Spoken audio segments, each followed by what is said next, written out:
This is kind of weird. I've come out to move the car, and they've changed one of the streetlights on my neighborhood.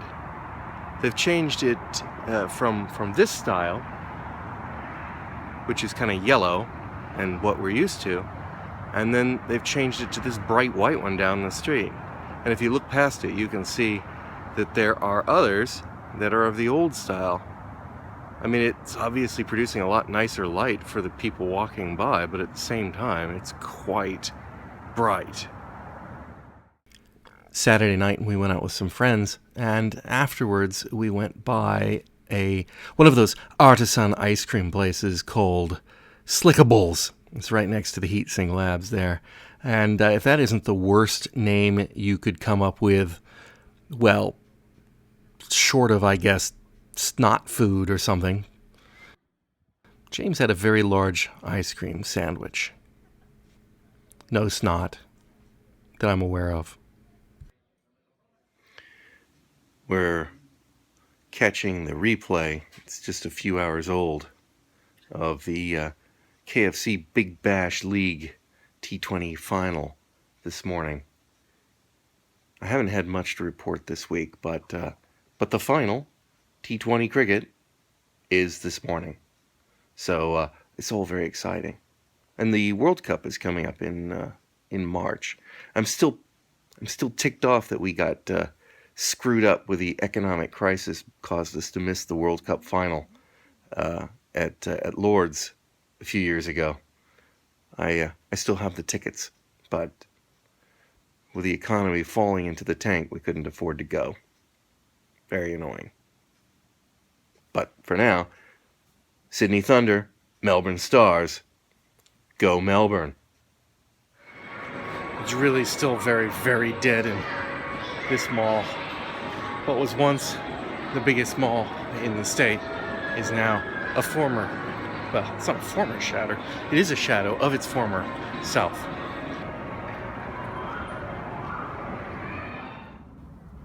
The rest of the country may be freezing, but the weather is fantastic here, and the family took the opportunity to go out and shoot some awkward hoops at the basketball goal.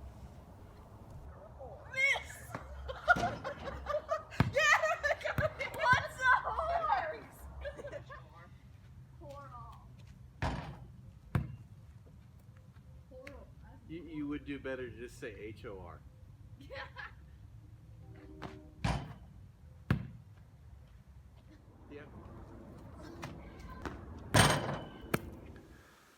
From the Department of Too Much Information, I think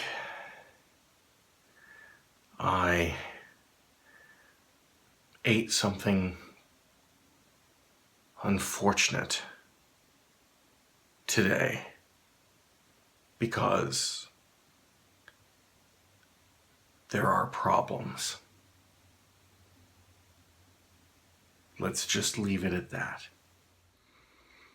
It's toast for breakfast today.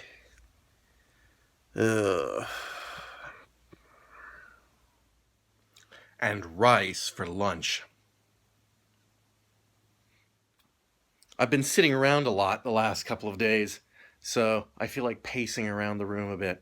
I just need to get a little exercise. Otherwise my watch will complain at me. So that's my excuse, and I'm sticking to it. I am on my second full day of my stomach problems, which are sudden and of some duration. And so I am not at work again today. I don't think I could make the drive into the office under current circumstances. Nor would I get much done.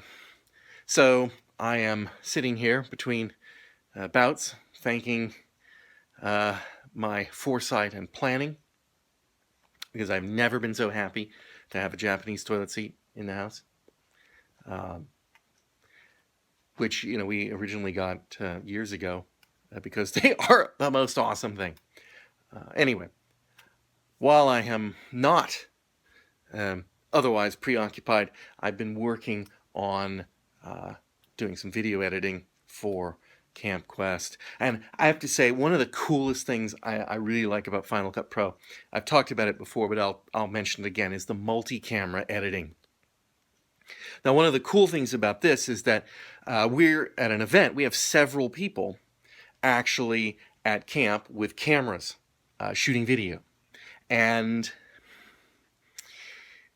what you can do is, if you can find the clips that occurred at roughly the same time, you can just throw them together and say synchronize these clips, and it will actually pull them together and lock them down so that they are synchronized. And so when you are editing, you can actually switch between the views in basically real time, as if you had multi cameras intentionally on site. So I've been going through the footage and just trying to categorize it, because there's so much of it you really kind of need to go through it and say, oh, that's good footage, that's bad footage, this might be good to use here, etc. And so when I find these, I've been throwing them in the editor and making multi-camera clips out of them, and it is cool. It's amazing when it works. I can imagine using this on purpose and it just being beyond cool. Anyway, I'm hoping to get back to work tomorrow. I'm tired of this. I'm really tired of this.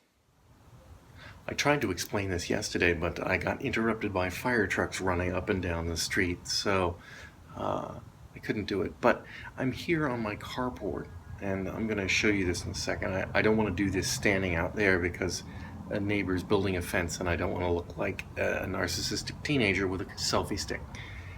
Although I think the gray hair should tip them off that I am not a narcissistic teenager anyway. Yesterday I was homesick still, and I had the front door open because it's in its 70s here. Screen door closed, but I had the front door open. And the dog started growling, as he does when the UPS or the postman arrives at the house. So I thought, ooh, well, I got notice that I was supposed to get a package today, and so that's probably it. So I was expecting the package. But when the dog stopped and went back to his sleep, there was no package. No one had come to the door, and so I was disappointed. But I poked my head out and I saw the UPS truck right there, driving off, as if it had just started moving. So I thought, well, that's weird.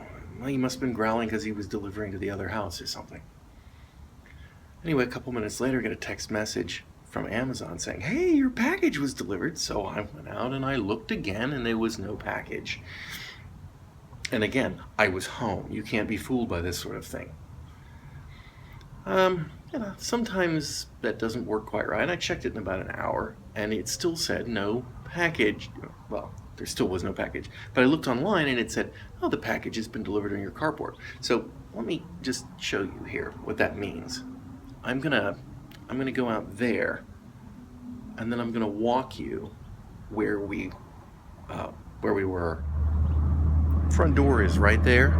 That's where any sane person would go to deliver a package, but instead he chose here. And not furthermore, let's take this the whole way in. He didn't just put it on the carport. He came all the way back here, and the car was just like this, and left it on the ground here. Like that. What the hell was that guy thinking? That's ridiculous.